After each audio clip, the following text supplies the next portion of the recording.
हरे कृष्ण सर्वांना. मी प्रार्थना म्हणते आणि मग तोपर्यंत बाकीचे जॉईन होतील आणि मग आपण वाचनाला सुरुवात करूया. ओम अज्ञानतिमिरान्धस्य ज्ञानाञ्जनशलाकया चक्षुरुन्मीलितं येन तस्मै श्रीगुरवे नमः. श्रीचैतन्यमनोभीष्टं स्थापितं येन भूतले स्वयं रूपकदा मह्यं ददाति स्वपदान्तिकम्. हे कृष्ण करुणा सिंधो दीनबंधो जगत्पते गोपेश गोपकांता राधा कांता नमोस्तुते. तप्त कांचन गौरंगी राधे वृंदावनेश्वरी वृषभानुसुते देवी प्रणमामि हरिप्रिये. नमः ओम विष्णुपदाय कृष्णपृष्ठाय भूतले श्रीमते भक्ति वेदांत स्वामिन इति नामिने. नमस्ते सरस्वते देवे गौरवाणी प्रचारिणे निर्विशेष शून्यवादी पाश्चात्य देश तारिणे. जय हो श्री कृष्ण चैतन्य प्रभु नित्यानंद श्री अद्वैत गदाधार श्रीवासादि गौर भक्त वृंद. हरे कृष्णा कृष्ण कृष्णा हरे हरे हरे रामा राम रामा हरे हरे. हरे कृष्णा सर्वांना. वाचनाला सुरुवात करण्याआधी प्रभू श्रीकृष्णांच्या चरणी नतमस्तक होऊया आणि त्यांचा आशीर्वाद घेऊया. श्री श्री राधा गोविंदाच्या चरणी नतमस्तक होऊया आणि त्यांचा आशीर्वाद घेऊया. श्रीला प्रभुपादांच्या चरणी नतमस्तक होऊया आणि त्यांचा आशीर्वाद घेऊया. नामनिष्ठ दास प्रभूजींना वंदन करूया आणि माझ्या प्रेरणा पूजा माताजी, मनीषा माताजी आणि अन्वया माताजी यांना वंदन करून आज आपण आपल्या वाचनाची सुरुवात करूया.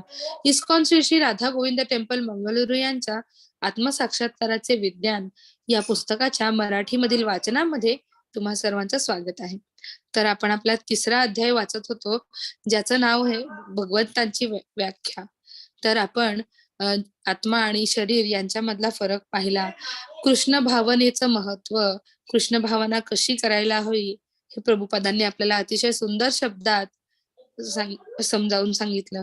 तर आता आपण आपल्या या तिसऱ्या अध्यायामध्ये भगवंतांची व्याख्या, तर प्रभुपाद आपल्याला भगवंतांविषयी अधिकाधिक माहिती जाणून घेण्याची संधी या अध्यायातून देत आहेत.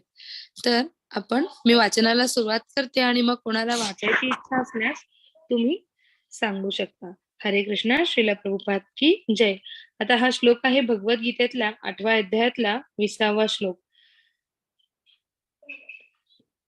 परस्तस्मास्तु भावोऽन्यो व्यक्तो अव्यक्तास्तनातनः यः स सर्वेषु भूतेषु नश्यत्सु न विनश्यति. याहून अन्य एक अव्यक्त प्रकृती आहे जी या व्यक्त आणि अव्यक्त जड पदार्थाच्याही पलीकडे आणि सनातन आहे. ती परा आणि अविनाशी आहे.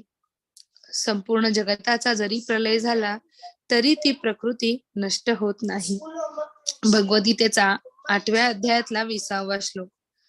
वैज्ञानिक या भौतिक जगाची लांबी रुंदी मोजण्याचा प्रयत्न करीत आहेत, पण त्यांना सुरुवात करता येत नाही, कारण केवळ सर्वात जवळच्या ताऱ्यावर प्रवास करण्याकरिता देखील हजारो वर्षे लागतील. मग आध्यात्मिक जगाविषयी तर काय बोलावे. जर आपल्याला या प्राकृत जगताची ही पुरेशी माहिती मिळाली तर या प्राकृत जगताच्या पलीकडे काय आहे हे आपणास कसे माहित होऊ शकेल. म्हणून मुद्दा हा आहे की आपण या गोष्टी प्रमाणभूत माहितीवरून समजून घेतल्या पाहिजेत. तर व्यक्त आणि अव्यक्त या जड पदार्थांच्या पलीकडे आणि सनातन अशी एक प्रकृती आहे जी भगवंतांची शक्ती आहे. ती परा आणि अविनाशी आहे, जिचा कधीच विनाश होऊ शकत नाही. आणि संपूर्ण जगताचा जरी प्रलय झाला तरी ती प्रकृती नष्ट होत नाही, कारण ती भगवंतांची परा आणि अविनाशी अशी शक्ती आहे. तर आपण याचा सुद्धा अभ्यास भगवद्गीतेत केला आहे. असंख्य सूर्यमालांचा जरी त्यांनी मोजण्याचा जरी प्रयत्न केला, त्याहूनही त्याच्या पलीकडे भगवंतांचा विस्तार एवढा मोठा आहे की स्वतः भगवंतांना सुद्धा त्याची भगवंतांची विस्तार इतका मोठा आहे की तो कोणीही पोहोचू शकणार नाही. कारण जेव्हा आपण ब्रह्मलोकाचा चार्ट पाहतो, गोलोक वृंदावनाचा चार्ट, जिथे असंख्य पाकळ्यांच्या रूपात अनेको वैकुंठ आहेत. आपण जेव्हा कृष्ण भावनेमध्ये भगवंतांची भक्ती सुरू करण्याआधी आपल्याला फक्त वैकुंठ लोक एकच आहे एवढीच माहिती होती. पण जेव्हा आपण अधिकाधिक त्याचा अभ्यास करतो, तेव्हा आपल्याला ही गोष्ट समजून येते की गोलोक वृंदावनाच्या भोवताली असंख्य कमळ पाकळ्यांसारख्या वैकुंठ लोकांनी त्याचा विस्तार झालेला आहे. आणि इतर कोणी देवी देवता सुद्धा भगवंतांचा हा विस्तार समजू शकणार नाहीत, इतका मोठा हा विस्तार आहे. तर जो अभक्त असतो त्याला तर याची काही जाणीवच नाही. तर आपल्याला या प्राकृत जगताचीही पुरेशी माहिती नाही. आपलं जे सूर्यमंडल आहे किंवा अवकाशातले जे तारे आहेत, त्यांच्यामधलं पृथ्वीपासूनचं जे अंतर आहे, या गोष्टी सुद्धा आपण जेव्हा मोजू शकत नाही, तर हे आध्यात्मिक जगताविषयी तर काही सांगायलाच नको. म्हणून इथे हा प्रमुख मुद्दा आहे की आपण या गोष्टी प्रमाणभूत माहितीवरून समजून घेतल्या पाहिजेत. सर्वात प्रमाणित माहितीचा उगम श्रीकृष्ण होय. कारण श्रीकृष्ण सर्व ज्ञानाचे भांडार आहे. श्रीकृष्णाहूनही कोणीही अधिक प्रज्ञावंत, शहाणा अथवा ज्ञानी नाही.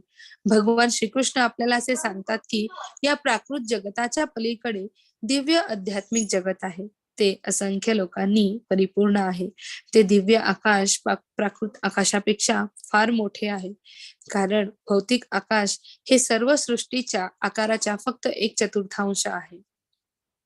तसेच भौतिक जगातील जीवांची संख्या सर्व सृष्टीतील जीवांच्या संख्येचा एक लहानसाच भाग आहे. या भौतिक जगाची तुलना एखाद्या तुरुंगाशी केलेली आहे. कारण ज्याप्रमाणे तुरुंगातील कैद्यांची संख्या एकंदर लोकसंख्येच्या प्रमाणापेक्षा फारच थोडी असते, त्याप्रमाणे भौतिक जगतातील जीवांची संख्या एकंदर सर्व जीवांच्या संख्येचा एक अगदी लहानसा भाग आहे. परमेश्वराविरुद्ध ज्यांनी बंड केले आहे, असे जे गुन्हेगार आहेत, त्यांना या भौतिक जगात ठेवले जाते. कधी कधी गुन्हेगार म्हणतात की आम्ही सरकारची पर्वा करत नाही, परंतु तरीही असे गुन्हेगार पकडले जातात आणि त्यांना शिक्षा होते. त्याप्रमाणे जे जीव परमेश्वराच्या धिक्काराची घोषणा करतात, त्यांना भौतिक जगात ठेवले जाते. मूलतः जीव हे परमेश्वराचे अंत आहेत आणि ज्याप्रमाणे पुत्राचा आपल्या पित्याशी संबंध असतो, त्याचप्रमाणे जीवांचा परमेश्वराशी संबंध आहे. ख्रिश्चन लोक सुद्धा परमेश्वराला परमपिता मानतात. ख्रिश्चन लोक चर्चमध्ये जातात आणि प्रार्थना करतात की हे स्वर्गातील आमच्या पित्या, ही परमेश्वराला पिता मानण्याची भावना भगवद्गीतेत उल्लेखलेली आहे. 14व्या अध्यायात 4थ्या श्लोकामध्ये सर्व योनिषु कौंतेय मूर्तयः संभवन्ति याः तासां ब्रह्म महद्योनिरहं बीजप्रदः पिता. हे कौंतेय, भौतिक प्रकृतीमध्ये जन्म घेऊन सर्व योनी प्रकट होत असतात आणि मी बीज प्रदान करणारा पिता आहे. तर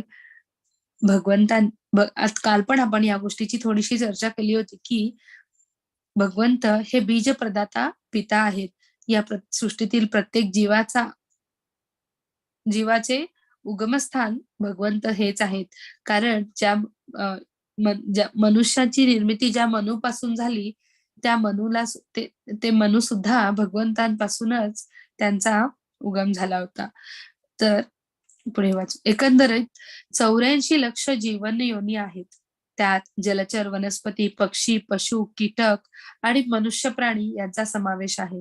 मनुष्य प्राण्यातले बहुतेक जण सुसंस्कृत नसतात आणि जे काही थोडे जण सुसंस्कृत असतात, त्यापैकी काही थोडेच लोक धार्मिक जीवनाचा अंगीकार करतात. तथाकथित धर्मनिष्ठ लोकांपैकी बहुतेक जण मी हिंदू आहे, मी मुसलमान आहे, मी ख्रिश्चन आहे इत्यादी दावा करतात. आणि याप्रमाणे स्वतःची निरनिराळ्या नावाने ओळख करून देतात. काही जण परोपकाराची कामे करतात, गरीब लोकांना दान देतात, शाळा इस्पितळे उघडतात. अशा परोपकारनिष्ठ क्रियांना कर्मकांड म्हणतात. अशा लक्षावधी कर्मकांडी लोकात एखादा ज्ञानी असू शकतो आणि लक्षावधी ज्ञानी लोकात एखादा मुक्त असतो आणि अनेक लक्ष मुक्त झालेल्या जीवांपैकी एखाद्याला श्रीकृष्णांचे ज्ञान होऊ शकते. हे असे श्रीकृष्णांचे स्वरूप आहे. भगवान श्रीकृष्ण स्वतः भगवद्गीतेत म्हणतात, 7व्या अध्यायातला 3रा श्लोक, मनुष्याणाम सहस्रेषु कश्चिद यतति सिद्धये यततामपि सिद्धानां कश्चिन् मां वेत्ति तत्त्वतः. सहस्रांवधी मनुष्यांपैकी एखादाच सिद्धी प्राप्त करण्याचा प्रयत्न करतो आणि सिद्धी प्राप्त करणाऱ्या त्या मनुष्यांपैकी एखादाच मला जाणतो. याप्रमाणे श्रीकृष्णांना समजणे फार कठीण आहे, परंतु भगवंतांचे ज्ञान होणे हा जरी कठीण विषय आहे तरी भगवंत स्वतः भगवद्गीतेत सांगतात की मी कसा आहे, मी असा आहे, मी तसा आहे. अपरा प्रकृती यासारखी आहे, पराप्रकृती त्यासारखी आहे. जीव असे आहेत आणि परमात्मा तसा आहे. तर या श्लोकामध्ये आपण पाहतो की भगवंत सांगतात सहस्रावधी मनुष्यांपैकी एखादाच सिद्धी प्राप्त करतो. 84 लाख योनींमधून 84 लाख योनी आहेत, त्याच्यामध्ये 84 लाख योनींमधून प्रवास केल्यानंतर मग कुठे आपल्याला मनुष्य जन्म मिळतो आणि या मनुष्य जन्मात आत्मसाक्षात्काराची जाणीव झाली नाही की आपण पुन्हा याच जन्म मृत्यूच्या बंधनात अडकतो. मग या सहस्रावधी मनुष्यांमध्ये सुद्धा एखादाच सिद्धी प्राप्त करण्याचा प्रयत्न करतो आणि त्यामधून सुद्धा क्वचितच एखादा भगवंतांना तत्वतः जाणतो. तर भगवंतांना समजणं जरी कठीण असलं तरी भगवंत आपल्याला भगवद्गीतेमधून ते कसे आहेत, पराप्रकृती कशी आहे, अपराप्रकृती कशी आहे आणि परमात्मा कसे आहेत याबद्दल संपूर्ण ज्ञान ते स्वतः आपल्याला भगवद्गीतेमध्ये पूर्ण त्याचं विवेचन त्यांनी आपल्याला दिलेलं आहे. भगवंतांना जाणणे जरी कठीण असले तरी भगवंत स्वतः जेव्हा स्वतः विषयी ज्ञान करून देतात तेव्हा ते ज्ञान कठीण नसते. वास्तविकपणे ज्या पद्धतीने आपण भगवंतांना जाणू शकतो ती हीच केवळ एक पद्धती आहे. आपण तर्कवादाने भगवंतांना जाणणे शक्य नाही, कारण भगवंत अनंत अपार आहे आणि आपण सीमित आहोत. आपले ज्ञान आणि ग्रहण शक्ती या दोन्ही गोष्टी फार मर्यादित आहेत. मग आपण जे अनंत अपार अमर्याद आहे ते कसे जाणू शकू? केवळ अनंत आणि अपार अमर्यादित आहे त्या संबंधीचा वृत्तांत जर आपण स्वीकारला तर आपण भगवंतांना जाणण्याच्या स्थितप्रत येऊ. मग जे ज्ञान आपल्याला होईल तीच संसिद्धी होईल. भगवंतांसंबंधी केलेले तार्किक ज्ञान आपल्याला कुठेही नेणार नाही. एखाद्या मुलाला आपला पिता कोण आहे हे जर जाणण्याची इच्छा असेल तर ते जाणण्याची साधी रीत म्हणजे त्याने मातेला त्या संबंधी विचारणे ही आहे. मग माता म्हणेल हे तुझे वडील आहेत. पूर्ण ज्ञान होण्याचा हाच मार्ग आहे. अर्थात आपले वडील हे आहेत की ते आहेत या जिज्ञासेमुळे मुलगा आपले वडील कोण आहेत याविषयी जर तर्क करील तर त्याला सर्व शहरभर हिंडावे लागेल. मग तो प्रत्येकाला विचारित बसेल, काय हो तुम्ही माझे वडील काय, तुम्ही माझे वडील काय. परंतु अशा पद्धतीने मिळवलेले ज्ञान नेहमी अपूर्णच राहील. या पद्धतीने कोणालाही आपले वडील कधीही सापडणार नाहीत. सरळ सोपी साधी रीत म्हणजे अधिकारी व्यक्तीकडून ज्ञान मिळवणे ही आहे.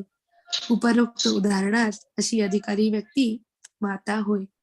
ती नुसती म्हणते, माझ्या प्रिय मुला हे पहा, हे तुझे पिता आहेत. अशा रीतीने आपले ज्ञान पूर्ण होते. आध्यात्मिक ज्ञान अशाच रीतीने मिळवता येते. मी यापूर्वी नुकतेच आध्यात्मिक जगतासंबंधी बोलत होतो. हे आध्यात्मिक जगत आपल्या तर्काचा विषय होत नाही. भगवंत म्हणतात जे आध्यात्मिक जगत आहे ते माझे धाम आहे. एक मिनिट द्या हा. नंबरला 4 किलो म्हणजे 2 किलो सांगतो मी 50चे.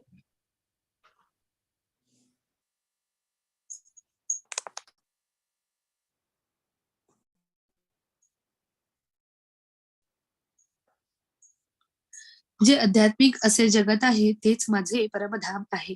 अशा रीतीने सर्वोत्तम अधिकारी पुरुष म्हणजे श्रीकृष्ण. त्याच्यापासून आपण ज्ञान प्राप्त करतो. आपण पूर्ण नसू, परंतु आपले ज्ञान पूर्ण असते, कारण ते पूर्ण अशा आदी पुरुषापासून प्राप्त केलेले असते. कृष्ण भावना आंदोलनाचा उद्देश मानव समाजाला पूर्ण ज्ञान देणे हा आहे. अशा पूर्ण ज्ञानामुळे आपण कोण आहोत, परमेश्वर कोण आहे, हे प्राकृत जगत काय आहे, आपण येथे कशाकरिता आलो, आपणाला इतक्या यातना, दुःखे का सहन करावी लागतात आणि आपणाला मरणाधीन का व्हावे लागते, या गोष्टी आपण समजू शकतो. अर्थात कोणालाही मरण नको असते, पण मृत्यू हा येणारच. मरण अटळ आहे. कोणाचीही आपण वृद्ध व्हावे अशी इच्छा नसते, पण तरीही वार्धक्य येणारच. कोणालाही रोगी होण्याची इच्छा नसते, तरी मनुष्याला काहीतरी व्याधी, रोग होणार हे निश्चित आहे. मानवी जीवनाच्या याच खऱ्या समस्या आहेत आणि त्या समस्या अजूनही सुटावयाच्या आहेत. वर्तमान समाज आहार, निद्रा, मैथून, भयापासून संरक्षण याबाबतीत सुधारणा करण्याचे प्रयत्न करीत आहे. परंतु या खऱ्या महत्वाच्या समस्या नव्हेत. मुलगा झोपतो, कुत्राही झोपतो. मनुष्याला झोपावयास सुंदर घर आहे म्हणून केवळ तो अधिक प्रगत झाला आहे असे म्हणता येत नाही. दोघांच्याही बाबतीत घटना एकच, म्हणजे झोपणे ही आहे. मनुष्याने आण्विक अस्त्राचा शोध लावला आहे, तो संरक्षणाकरिता. परंतु कुत्र्याला सुद्धा दात आणि नखे आहेत आणि त्यायोगे तो स्वतःचे संरक्षण करू शकतो. म्हणजे दोघांच्याही बाबतीत संरक्षण आहेच. मनुष्य असे म्हणू शकत नाही की आपल्याजवळ अणुबॉम्ब आहे म्हणून आपण सर्व जगाला किंवा अखिल विश्वाला जिंकू शकू. तसे करणे अशक्य आहे. मनुष्याने संरक्षणाकरिता मोठ्या श्रमाचा व कौशल्याचा अवलंब केला असेल व आहार, निद्रा आणि मैथून यासंबंधी भपकेदार पद्धती मनुष्याजवळ असतील. परंतु त्यावेळी त्याची प्रगती झाली असे म्हणता येत नाही. आपण त्याच्या या प्रगतीला सुधारलेला पशुधर्म असे फार तर म्हणून त्याचंच सर्व आले. खरी प्रगती म्हणजे परमेश्वराला जाणणे होय. जर आपल्या ठिकाणी परमेश्वराविषयक ज्ञानाचा अभाव असेल तर आपली वास्तविक प्रगती झालेली नाही. पुष्कळ लोकचे लोक परमेश्वराचे अस्तित्व नाकारतात, कारण त्यांच्या मते परमेश्वरच नसल्यामुळे त्यांना आपली पापकर्मे पुढे चालविता येतात. परमेश्वर नाही ही विचारधारा कदाचित त्यांना फार चांगली वाटत असेल, परंतु ते लोक परमेश्वराचे अस्तित्व नाकारतात म्हणून काही परमेश्वर नष्ट होणार नाही. कारण परमेश्वर आहेच आणि त्यांची सत्ता आहेच. त्याच्या आज्ञेने सूर्य उगवतो, चंद्र उगवतो, पाणी वाहत असते आणि महासागर आपल्या सीमेत राहतो. अशा रीतीने प्रत्येक जण त्यांच्या आज्ञेनुसार आपापले कार्य करतो. जर प्रत्येक गोष्ट अशी सुरळीत चांगल्या रीतीने चाललेले आहे, तर परमेश्वर मृत झाला आहे असे मनुष्याला कसे वाटू शकते? जेथे गैरव्यवस्था आहे, तेथे अराजकता आहे, असे आपण म्हणू शकतो. पण जेथे चांगली व्यवस्था आहे, तेथे अराजकता आहे असे आपल्याला कसे म्हणता येईल? लोकांना परमेश्वराचे ज्ञान नाही. म्हणूनच केवळ ते म्हणतात की परमेश्वर मेला आहे, परमेश्वर नाही, परमेश्वराला आकारच नाही. परंतु आमची अशी पक्की खात्री आहे की परमेश्वर आहेच आणि श्रीकृष्ण हाच परमेश्वर आहे. म्हणून आम्ही त्या श्रीकृष्णाची पूजा उपासना करतो. तोच कृष्ण भावनेचा मार्ग आहे. तो मार्ग समजून घेण्याचा प्रयत्न करा. धन्यवाद. तर हरे कृष्ण. अशा प्रकारे आपण हा भगवंतांची व्याख्या हा अध्याय संपवला, जिथे प्रभुपादांनी आपल्याला अतिशय सुंदर रीतीने कृष्ण या शब्दाचा अर्थ समजावून सांगितला आणि मग भौतिक शरीर आणि आध्यात्मिक शरीर यांच्यामधलाही आपण फरक पाहिला. भगवंतांनी कशा प्रकारे स्वतःच भगवंत कसे आहेत, ते कसे दिसतात आणि त्यांच्यापर्यंत पोहोचण्याचा मार्ग कोणता आहे या सगळ्या गोष्टी आपल्याला भगवद्गीतेतून समजावून सांगितल्या. तर प्रभुपादांनी पुन्हा एकदा आपल्याला आत्मसाक्षात्काराचे विद्यार्थ या पुस्तकामध्ये भगवंतांची व्याख्या अतिशय सोप्या, सरळ आणि अतिशय सुंदर मनोवेधकाच्या शब्दामध्ये या अध्यायातून आपल्याला सांगितलं आहे. तर आता आपण आपल्या पुढच्या अध्यायाचं वाचन करूया. 1 मिनिट हां.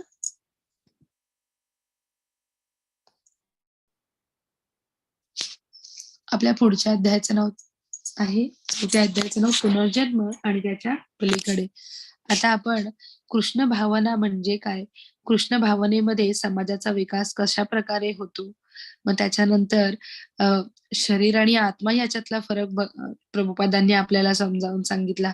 मग पुन्हा एकदा आपण आपलं आध्यात्मिक शरीर आणि भौतिक शरीर यांच्यामधलं फरक, कृष्ण नक्की भगवंत म्हणजे काय, भगवंतांना कसं ओळखायचं, त्यांच्यापर्यंत कसं पोहोचायचं, या सगळ्या गोष्टी सांगितल्या.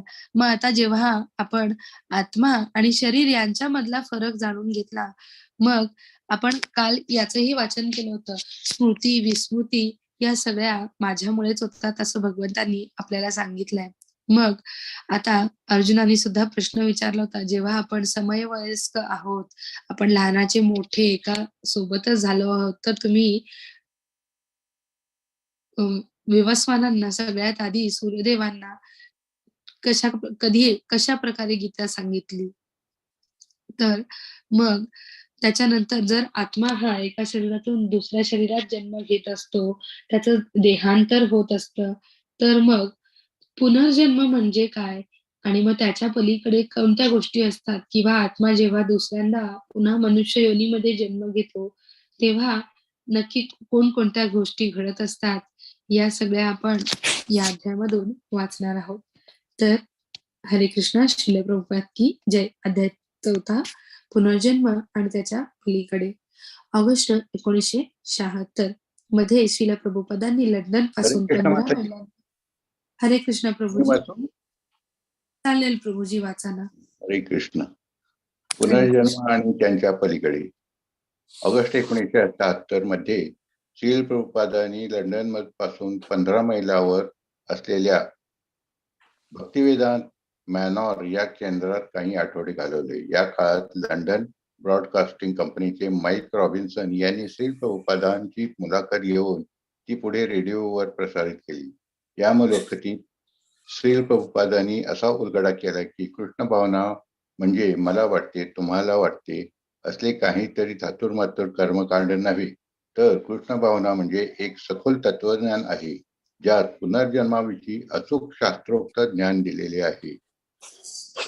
मिस्टर माईक रॉबिन्सन यांनी विचारले, हरे कृष्ण आंदोलनाचे तत्वज्ञान काय आहे, तुमचा कशावर विश्वास आहे, ते मला सांगू शकाल काय? श्रील प्रभुपाद म्हणाले, होय सांगतो. कृष्ण भावना हा विश्वासाचा प्रश्न नाही, ते एक विज्ञान आहे. त्याची पहिली पायरी म्हणजे जिवंत आणि मृत शरीर यातील फरक ओळखणे ही होय. हा फरक कोणता? हा फरक असा की जेव्हा एखादा प्राणी मरतो तेव्हा त्यांच्यातला जीवात्मा किंवा चैतन्य शरीराला सोडून जाते आणि म्हणून प्राण्याचे शरीर मृत झाले असे म्हणतात. यावरून 2 गोष्टी समजतात. पहिली गोष्ट म्हणजे हे शरीर आणि दुसरी गोष्ट म्हणजे त्या शरीरातील चैतन्य. आपण शरीरात उपस्थित चैतन्याविषयी बोलत आहोत. आध्यात्मिक कृष्ण भावना विज्ञान आणि नेहमीच्या व्यवहारातले भौतिक विज्ञान यांच्यात हा फरक आहे. त्यामुळे सामान्य मनुष्याला प्रारंभी आमच्या आंदोलनाची योग्यता ओळखणे अतिशय कठीण आहे. प्रथमतः मनुष्याला हे समजले पाहिजे की तो जीवात्मा आहे किंवा त्याच्या शरीराहून तो निराळा आहे. मिस्टर माईक रॉबिन्सन विचारले, आणि ते आपल्याला केव्हा समजेल?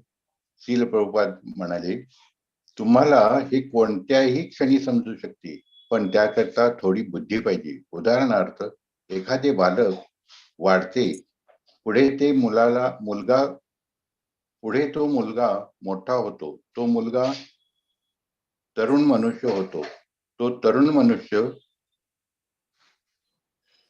मनुष्य प्रौढ होतो आणि मग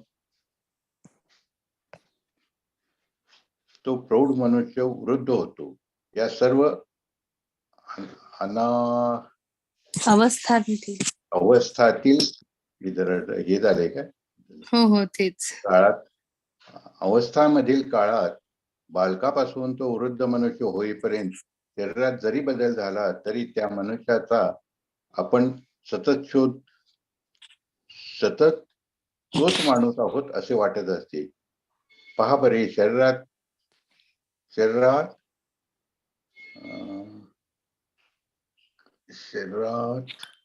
काय असेल ते पालट होतो. पालक होतो, शरीरात पालक होतो, पण त्या शरीरात पालट. राहणारा जो जीव तो जशाच्या तसाच राहतो.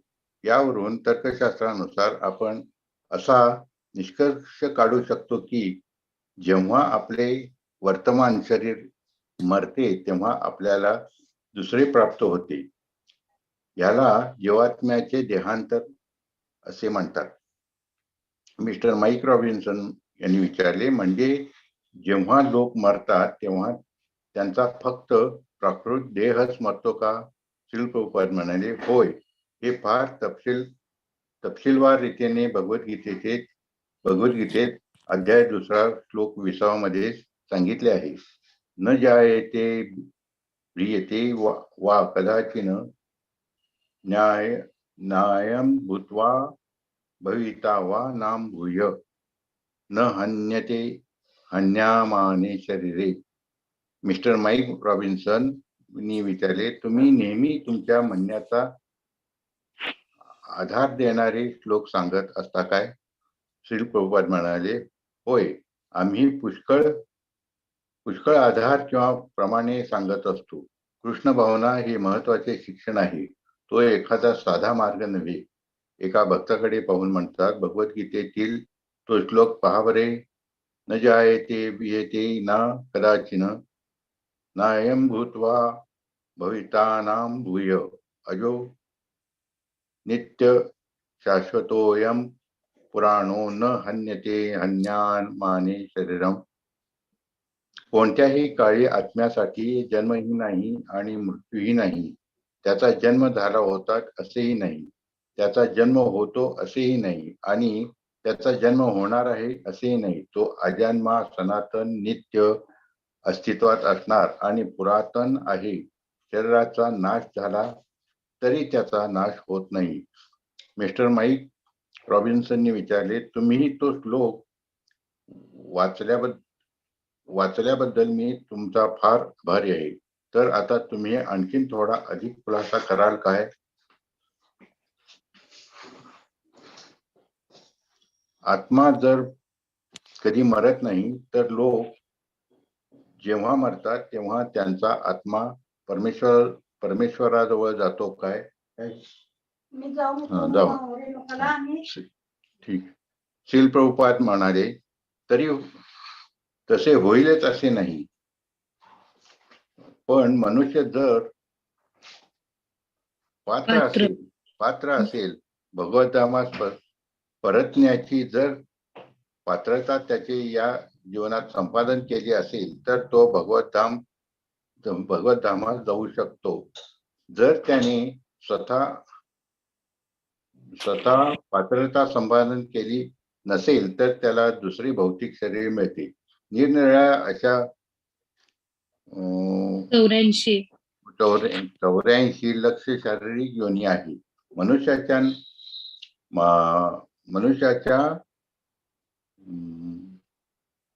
ममतानुसार आणि वासनानुसार आणि कर्मानुसार पेज आहे जरा लाईट झालाय. प्रमाणे त्याला योग्य ते शरीर प्राप्त होते. मनुष्य एखादा रोग जडवून घेतो. मी वाचू का ह्याच्यात ना प्रभूजी? आहे माझ्याकडे हे, मी वाचते. मला वाटतं हे पेज लाईट झालंय माताजी, मी नंतर परत पाठवून काही पेजेस. हरे कृष्ण. मनुष्य एखादा रोग जडवून घेतो आणि मग तो रोग वाढतो, तशाच सारखे हे आहे. ही गोष्ट समजायला कठीण आहे काय? मिस्टर माईक रॉबिन्सन म्हणाले, हे सारे समजायला फार कठीण आहे. श्रील प्रभुपाद उत्तरले, समजा एखाद्याला देवी रोग जडला, पुढे 7 दिवसांनंतर त्या लोकाची लक्षणे वाढतात, तर या काळाला काय म्हणतात? मिस्टर माईक रॉबिन्सन म्हणाले, रोगजंतूंच्या प्रसाराची व वृद्धीची अवस्था. श्रीला प्रभुपाद म्हणतात, बरोबर, तुम्हाला तो रोग टाळणे शक्य नाही. तुम्हाला जर एखादा रोग झाला तर प्रकृतीच्या नियमांप्रमाणे तो रोग वाढणारच. त्याचप्रमाणे तुम्ही जर या आयुष्यात प्रकृतीच्या विविध गुणांवर आसक्त झालात तर तुम्हाला पुढच्या जन्मात कोणत्या प्रकारचे शरीर मिळणार आहे हे त्या आसक्तीवरून ठरेल. प्राकृतीच्या नियमानुसार हे कडक रीतीने घडते. सर्वजण प्राकृतिक नियमांच्या अधीन आहेत. ते प्राकृतिक नियमांवर पूर्णपणे अवलंबून आहेत. परंतु अज्ञानामुळे लोकांना वाटते की आपण स्वतंत्र आहोत. पण लोक स्वतंत्र नाहीत. आपण स्वतंत्र आहोत अशी ते नुसती कल्पना करतात. परंतु ते संपूर्णपणे प्राकृतिक नियमांच्या अधीन आहेत. म्हणून तुमची जशी कर्मे असतील, पापकर्मे वा पुण्यकर्मे असतील, त्याप्रमाणे तुमचा पुढचा जन्म ठरणार आहे. मिस्टर माईक रॉबिन्सन म्हणतात, महाराज, आपण 1 मिनिटभर पुन्हा स्पष्ट सांगाल काय? आपण म्हणालात की कोणीही स्वतंत्र नाही. यावरून आपणाला असे म्हणावयाचे आहे काय की आम्ही जर या आयुष्यात सात्विक जीवन जगलो तर आमचा भविष्यकाळ चांगला आहे, निश्चित आहे. श्रीला प्रभुपाद म्हणतात, होय, निश्चित आहे. मिस्टर माईक रॉबिन्सन विचारतात, मग जी गोष्ट महत्वाची आहे असा आम्हाला विश्वास वाटतो ती पसंत करण्यास आम्ही स्वतंत्र आहोत. आम्हाला धर्म महत्वाचा वाटतो कारण आम्ही जर परमेश्वरावर विश्वास ठेवला आणि सात्विक जीवन जगलो तर. श्रीला प्रभुपाद म्हणतात, हा विश्वासाचा प्रश्न नाही. या बाबतीत तुम्ही विश्वासाचा प्रश्न आणू नका. हा तर ठराविक नियमच आहे. उदाहरणार्थ सरकार आहे, मग तुम्ही त्यावर विश्वास ठेवा अगर न ठेवा. पण जर तुम्ही एखादा कायदा मोडला तर सरकार तुम्हाला शिक्षा करेल. त्याचप्रमाणे तुम्ही परमेश्वरावर विश्वास ठेवा अगर न ठेवा. पण तुम्ही स्वतंत्रपणे आवडेल तसे कराल तर प्रकृतीच्या नियमांप्रमाणे तुम्हाला शिक्षा होईलच. मिस्टर माईक रॉबिन्सन विचारतात, अच्छा, मग तुम्ही कोणत्या धर्मावर विश्वास ठेवता याला महत्व आहे की नाही? जर एखादा मनुष्य कृष्णाचा भक्त असेल तर त्याला महत्व आहे काय? श्रीला प्रभुपाद उत्तरतात, हा धर्माचा प्रश्न नाही, हा विज्ञानाचा प्रश्न आहे. तुम्ही आध्यात्मिक जीव आहात पण तुम्हाला प्राकृतिक बंधने आहेत. म्हणून तर तुम्ही या प्राकृतीच्या नियमांच्या अधीन आहात. मग तुमचा विश्वास ख्रिश्चन धर्मावर असो वा माझा विश्वास हिंदू धर्मांवर असो, याचा अर्थ असा नाही की तुम्ही म्हातारे होणार आणि मी म्हातारा होणार नाही. हा निसर्गाचा नियम आहे. तुम्ही ख्रिश्चन आहात म्हणून म्हातारे होणार आणि मी हिंदू आहे म्हणून म्हातारा होणार नाही, अशातला भाग नाही. कारण सर्वजण म्हातारे होतात. त्याचप्रमाणे प्रकृतीचे सर्व नियम सर्वांना लागू आहेत. मग तुम्ही या धर्मावर विश्वास ठेवता की त्या धर्मावर, याला महत्व नाही. मिस्टर माईक रॉबिन्सन विचारतात, म्हणजे तुम्ही असे म्हणता की परमेश्वर फक्त एकच आहे आणि त्याचे आम्हा सर्वांवर नियंत्रण आहे? श्रीला प्रभुपाद उत्तरतात, होय, परमेश्वर एकच आहे. निसर्गाचा नियमही एकच आहे आणि आपण सर्वजण त्या प्रकृतीच्या नियमांच्या अधीन आहोत. त्या प्रकृतीचे आपल्यावर नियंत्रण आहे. म्हणून जर आपल्याला असे वाटत असेल की आपण स्वतंत्र आहोत आणि आपल्याला वाटेल किंवा रुचेल ते करू शकू तर तो आपला मूर्खपणा आहे. मिस्टर माईक रॉबिन्सन विचारतात, अच्छा, आता मला हे सांगू शकाल काय की हरे कृष्ण आंदोलनाचा सदस्य होण्याने आपल्यात काय फरक पडतो? श्रीला प्रभुपाद उत्तरतात, हरे कृष्ण आंदोलन अशा लोकांकरता आहे की ज्यांना हे विज्ञान समजून घेण्याची खरी आस्था आहे. आपण कोणत्या तरी एखाद्या पंथाचे आहोत हा येथे प्रश्न नाही. कारण कोणत्याही पंथाच्या मनुष्याला किंवा कोणत्याही मनुष्याला या आंदोलनात सामील होता येते. कॉलेजमधल्या विद्यार्थ्यांना या आंदोलनात प्रवेश मिळू शकतो. तुम्ही ख्रिश्चन असा, हिंदू असा, मुसलमान असा, त्याला महत्व नाही. ज्याला परमेश्वराचे विज्ञान जाणण्याची इच्छा आहे अशा कोणालाही कृष्ण भावना आंदोलनात प्रविष्ट होता येते. मिस्टर माईक रॉबिन्सन विचारतात, आणि हरे कृष्ण आंदोलनाचा सदस्य बनल्याने मनुष्यात काय फरक पडतो? श्रीला प्रभुपाद उत्तरतात, त्याच्या खऱ्या शिक्षणाला प्रारंभ होतो. सर्वात पहिली गोष्ट म्हणजे आपण आत्मा आहोत हे समजणे आणि तुम्ही जीवात्मा असल्यामुळे तुम्ही सतत शरीर बदलत असता.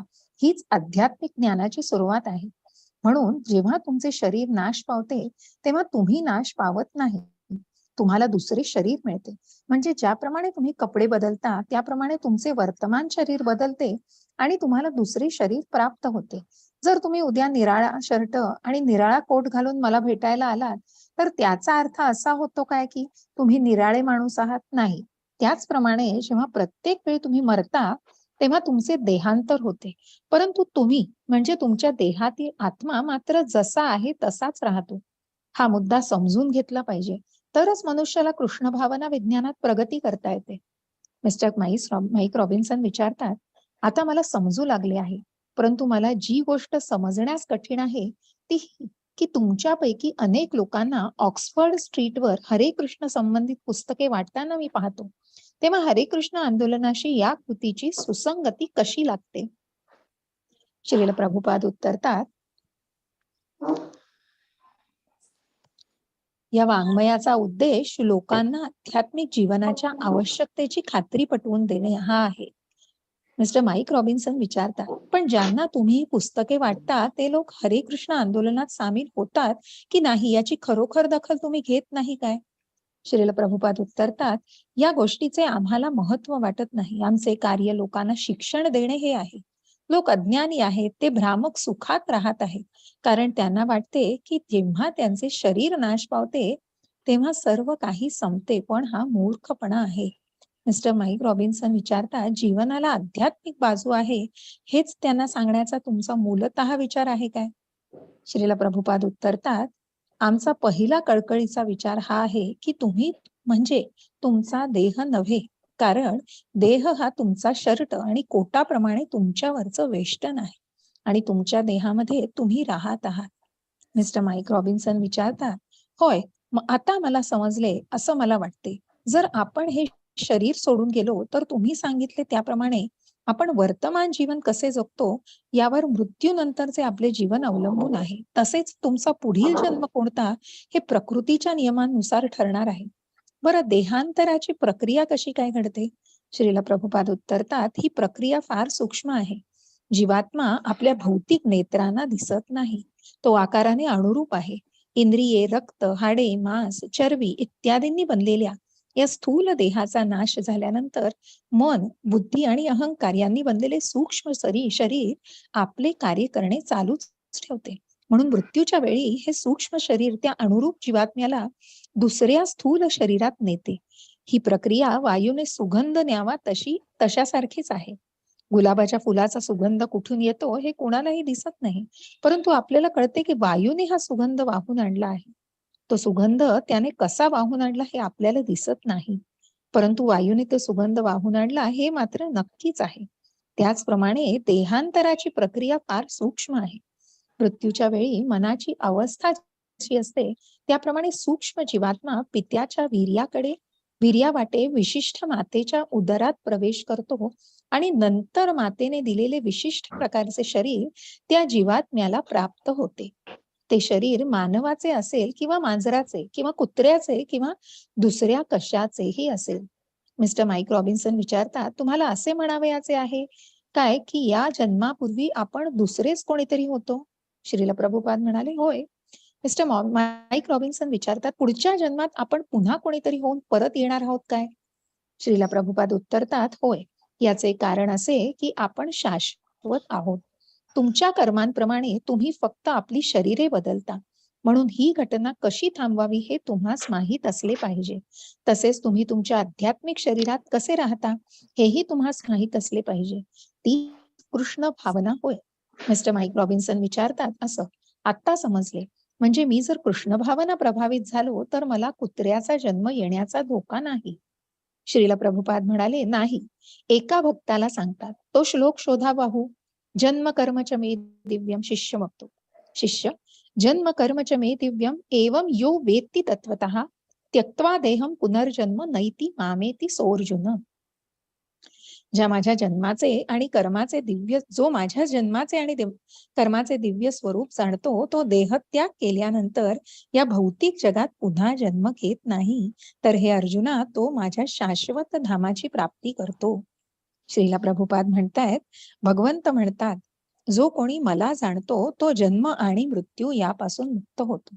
परंतु भौतिक तर्कवादाने मनुष्य भगवंतांना जाणू शकत नाही. तसे जाणणे शक्य नाही. मनुष्याने प्रथम आध्यात्मिक स्तरावर आले पाहिजे, नंतर परमेश्वराला जाणण्यास आवश्यक ती बुद्धी त्याला प्राप्त होते. आणि जेव्हा तो परमेश्वराला जाणतो तेव्हा त्याला आणखी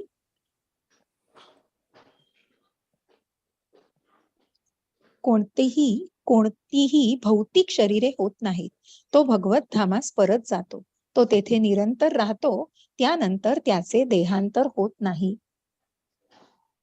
मिस्टर माईक रॉबिन्सन विचारतात, आता समजले. तुम्ही शास्त्रातून 2 वेळा पुष्टी दिली आहे. तेव्हा ही शास्त्रे कोठून आली हे तुम्ही थोडक्यात सांगू शकाल काय? श्रील प्रभुपाद म्हणतात, सृष्टीच्या प्रारंभापासून असलेले जे वैदिक साहित्य आहे त्यातून आमची शास्त्रे आली आहेत. जेव्हा जेव्हा नवीन भौतिक सृष्टी निर्माण होते, उदाहरणार्थ हा मायक्रोफोन, नव्या मायक्रोफोन बरोबर त्याला हाताळावे याविषयी मार्गदर्शक पत्रिका येतेच की नाही? मिस्टर माईक रॉबिन्सन म्हणतात, होय. श्रीला प्रभुपाद म्हणतात, म्हणजे मायक्रोफोनच्या उत्पत्ती बरोबरच त्या संबंधी साहित्यही तयार झालेले असते. मिस्टर माईक रॉबिन्सन, होय, अगदी बरोबर. श्रीला प्रभुपाद म्हणतात, त्याचप्रमाणे वैदिक साहित्य, वैदिक शास्त्रे जी सृष्टीच्या उत्पत्ती बरोबरच आलेली आहेत, ती ह्या सृष्टीत कसे वागावे हे विशद करतात. मिस्टर माईक रॉबिन्सन विचारतात, असं म्हणजे हे शास्त्र ग्रंथ सृष्टीच्या आरंभापासूनच अस्तित्वात आहेत. आता माझ्या मते ज्याविषयी तुमच्या भावना तीव्र आहेत असे मला वाटते त्याविषयी बोलू. त्याविषयी बोलू. कृष्ण भावना आणि पश्चिमी राष्ट्रात शिकवल्या जाणाऱ्या ज्या पूर्वेकडील शिक्षण पद्धती आहेत ह्याच्यात मुख्य फरक कोणता आहे? श्रील प्रभुपाद उत्तरतात, तो फरक असा आहे की आम्ही मूळच्या साहित्याचे, मूळच्या शास्त्राचे अनुसरण करतो आणि बाकीचे लोक आपली स्वतःची साहित्य रचना किंवा शास्त्र रचना करतात. जेव्हा काही आध्यात्मिक बाबतींसंबंधी प्रश्न उद्भवतो तेव्हा तुम्ही त्या मूळ साहित्यालाच विचारात घेतले पाहिजे.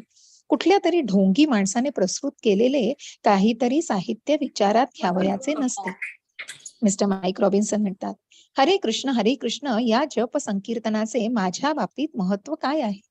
श्रील प्रभुपाद उत्तरतात, आजच्या युगात लोक इतके मंदबुद्धीचे झाले आहेत की आध्यात्मिक ज्ञान त्यांना सहजगत्या समजत नाही. अशा या युगात लोकांच्या शुद्धीकरणाचा सर्वात मोठा उपाय म्हणजे हरे कृष्ण नामाचा जप करणे हा आहे. मनुष्याने हरे कृष्ण नामाचा जप केला तर त्याची बुद्धी शुद्ध होते आणि त्याला आध्यात्मिक ज्ञान समजू शकते. माईक रॉबिन्सन विचारतात, तुम्ही करीत असलेल्या कार्यात तुम्हाला कुणाकडून मार्गदर्शन मिळते हे सांगू शकता काय? श्रील प्रभुपाद उत्तरतात, आम्हाला वैदिक शास्त्रातून मार्गदर्शन मिळते. मिस्टर माईक रॉबिन्सन विचारतात, म्हणजे तुम्ही ज्या शास्त्र ग्रंथाचा आधार घेता त्यातून? श्रील प्रभुपाद म्हणाले, होय, हे सारे त्या शास्त्र ग्रंथात आहे. आम्ही त्या शास्त्र ग्रंथातूनच विवरण करतो, परंतु आम्ही नवीन असे काही रचित नाही. आम्ही आमच्या स्वतःच्या ज्ञानाची रचना जर करू लागलो तर सर्व बिघडून जाईल. ज्या साहित्यावरून मायक्रोफोन कसा लावावा हे समजते त्या साहित्यासारखे काहीसे हे वैदिक साहित्य आहे. असे साहित्य म्हणते, हे असे करावे, यातले काही स्क्रू खिळे धातूच्या या बाजूला लावावे. तुम्ही त्या साहित्यात जे सांगितले आहे त्यात काही बदल करू शकत नाही आणि जर बदल केला तर सर्व काही बिघडेल. त्याचप्रमाणे आम्ही काहीही नवीन तयार करीत नाही. एखाद्याने आमच्या ग्रंथापैकी एखादा ग्रंथ वाचावा म्हणजे त्याला खऱ्या आध्यात्मिक ज्ञानाची प्राप्ती होईल. मिस्टर माईक रॉबिन्सन विचारतात, कृष्ण भावनेच्या तत्वज्ञानाचा मनुष्य जीवनावर काय परिणाम होतो? श्रील प्रभुपाद उत्तरले, कृष्ण भावना लोकांना दुःखातून मुक्त करू शकते. लोक दुःखात आहेत याचे कारण त्यांची देहात्म बुद्धी होय, म्हणजे ते स्वतःला आपण देह आहोत असा गैरसमज करून घेतात. जर तुम्हाला असे वाटत असेल की तुम्ही म्हणजे तुमचा कोट आणि शर्ट आहात तर तुम्ही कोट व शर्ट फार काळजीपूर्वक धुवाल, पण तुम्ही जर जेवावयाचे विसराल तर तुम्ही सुखी व्हाल काय? मिस्टर माईक रॉबिन्सन म्हणतात, नाही. श्रील प्रभुपाद म्हणतात, त्याचप्रमाणे सर्व जण फक्त शरीर रूपी कोट व शर्ट धुत आहेत, पण शरीरातल्या आत्म्याला मात्र विसरत आहेत. या शरीर रूपी कोट व शर्टाच्या आत काय आहे याची त्यांना काही माहिती नाही. तुम्ही कोणालाही तुम्ही कोण आहात असे विचारले तर तो उत्तरादाखल म्हणेल, मी इंग्रज आहे किंवा मी भारतीय आहे. आणि मी जर त्याला म्हटले की मी तर तुमचे इंग्रज शरीर व भारतीय शरीर पाहतो, पण तुम्ही कोण आहात, तर तो काही सांगू शकत नाही. माताजी थांबायचंय का इथे? हरे कृष्ण. हो माताजी, हरे कृष्ण माताजी. थांबूया इथे. येस माताजी, हरे कृष्ण. म्हणते मग आपण हरे कृष्ण. वांछा कल्पतरुभ्यश्च कृपा सिंधु एव च पतितानां पावनेभ्यो वैष्णवेभ्यो नमो नमः. हरे कृष्ण. हरे कृष्ण. हरे हरे कृष्ण कृष्णा प्रभूजी, हरे हरे कृष्णा. कृष्ण. थँक्यू माताजी. हरे कृष्ण सर्वांना.